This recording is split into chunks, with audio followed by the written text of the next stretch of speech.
All right, your cybersecurity program is taking shape right now. So let's recap what we discussed so far. We discussed about hardware inventory, software inventory, setting a governance in place for the reporting of your risk assessments. Now we're going to do the risk assessment. Now the risk assessment here is not necessarily scanning your network aimlessly. You need to have a strategy. And to do so, instead of reinventing the wheel, I recommend using a framework. And there's a few out there for you. I'll mention a few of them. One being the OCTAVE from Carnegie Mellon. That's a good one to start with. If you're a small organization, there are a light version of that, and not necessarily the full OCTAVE, but OCTAVE Allegro. And I believe Carnegie Mellon came out with another one as well. So is a framework that you can use. Another one is the NIST 800-30, which is the guide for conducting risk assessment. That is also a great framework for you to establish your program. The next one is the ISO. So we have the NIST, the ISO. We have a US centric, and the only one you have a global one. Now, having said that, NIST is having a global reach on our organization across the globe. So it's not so true anymore. But then the ISO 27005 or the latest, I think the latest right now is 2011, or the latest, those provide you with the structure to establish your risk assessment program. So why you need one? Identifying vulnerabilities and who to contact. What is your stakeholders? What is the process for reporting, and so on and so forth. Those require some sort of a guidance, and the framework will provide that to you as an organization. Identifying vulnerabilities is a fundamental first step of your risk program. Absolutely.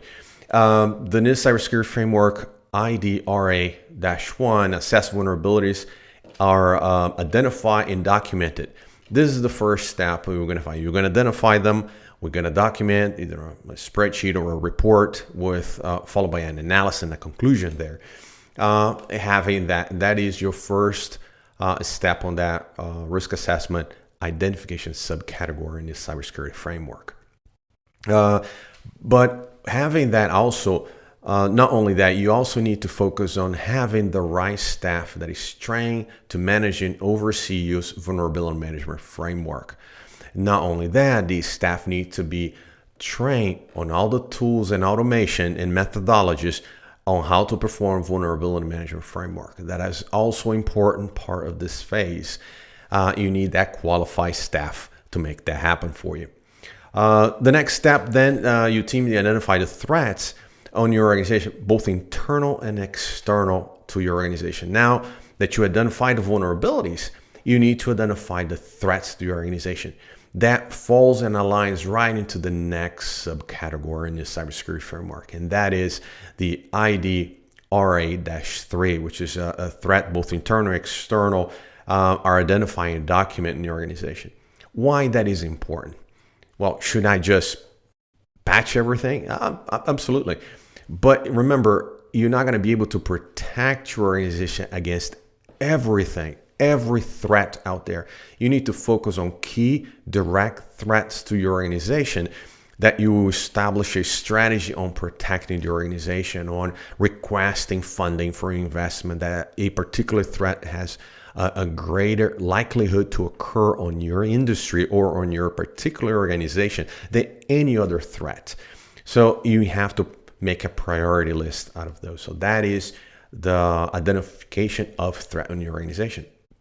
Next, remember, it's entirely possible to have vulnerabilities that your program have identified without a exploit out there. So that is just fine. You need to identify those as well. Why the reason I mentioned has an exploit or not? Well, that will be part of your priority list. Perhaps the ones that have the exploit, you do it first, and the ones that have exploit, you do it later.